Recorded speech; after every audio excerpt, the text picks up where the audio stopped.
Here's the result. O, tingnan nyo naman, diba? Nakuha ko siya pero hindi nga lang siya katulad ng ibang video, mga nag-upload, na blur talaga. Ito, takpan talaga yung mukha. Nakikita nyo naman. Sundan mo lang. Oops! So, hello po sa inyong lahat. For today's video nga pala, ituturo ko po sa inyo kung paano po mag-blur ng isang tao or isang bagay sa ating video. For example, yung mga logo o yung isang tao na ayaw magpakita sa camera. Kaya po natin yung takpan sa pamamagitan po ng CapCut. Po yung sa akin, nag-jogging kami, ayaw niyang i-upload ko yung video. Nakasama siya kasi public daw yun. So, syempre, bilang respeto na rin, tinakpak ko po yung mukha niya. Although, hindi po pareho doon sa mga nag-upload ng video na as in, blur lang yung mukha. Ito talaga parang natakpan yung mukha. Ganun. So, makikita nyo mamaya. Hindi nyo maintindihan kapag hindi pa nyo nakikita. So, ito po ay self-discovery ko lang po ito kanina. Itong ginagamit kong CapCut application is new version.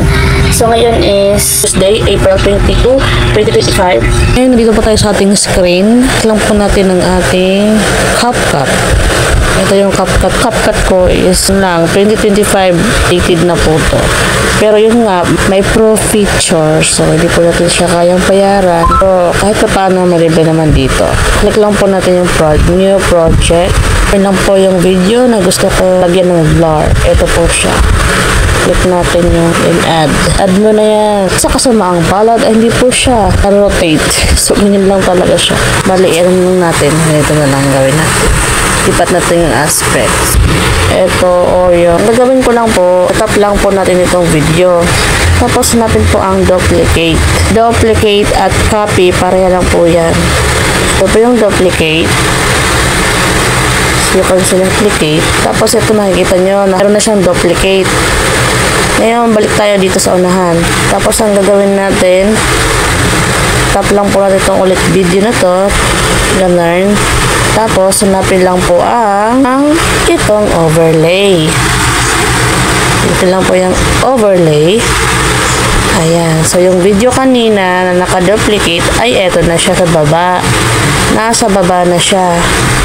Ngayon, ang gagawin na naman natin ulit, tap lang po natin ito para makabalik tayo. Balik tayo dito. Tapos, tap ulit ito nasa baba.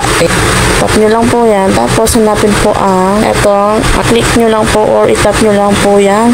Effect. Click effect. And then, click nyo lang yung video effect. Katapos, hanapin lang po ang itong blur. Ayun, nag-blur na siya. Talagang malabo. Tapos ngayon, at dahil meron ng ganyan, may blur na tayo, i-click po natin ulit itong.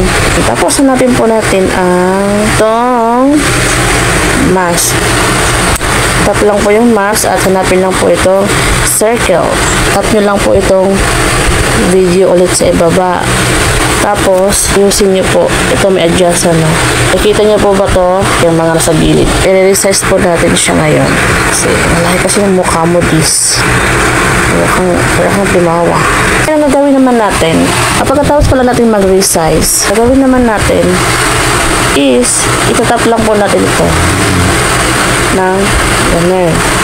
So, meron po kayong mapapansin dito. Ayan na, parang diamond. Ayan na, red. Yung red na yan.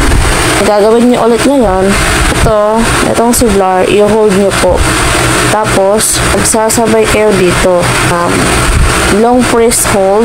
Long press lang po kayo habang forward nyo yung video ganito Focus natin to. Ito na-hold ko na Tapos, dito naman sa naka-overlay sa baba. Magpo-forward ako. Ayan Ayan. Kung saan nakaposisyon yung mukha, dun nyo ilapat yung blur. Sundan nyo lang yung mukha ng tao. Oops! Habang naka-hold kayo dito sa blur, paunti-unti, nagpo-forward kayo sa video, dito sa overlay, para masabayan nyo. Tapos si blur, kung saan nakaposisyon yung mukha, o yung tao, yung bagay, sinusundan din. Sundan mo lang. Oops! Ayun, nakita yung mukha ko tuloy. Huwag kayong bumalik. Kayong ganun. A few moments later. At ayan na nga po, finish na po siya. So ito na po yung kinalabasan ng pag-blur or pagtatakip ng mga mukha. Malaking tulong po talaga to para po doon sa mga taong ayaw po magpakita sa camera, lalo na po sa mga naiinis sa mga vloggers. Kinaiinisan na po yung mga vlogger na hindi naman po nakakatulong katulad ko. Char. So salamat po sa panonood. Sana po meron po kayong natutunan ngayong araw. Please don't forget to subscribe, hit the notification bell, and share this video. Thanks for watching. Bye bye.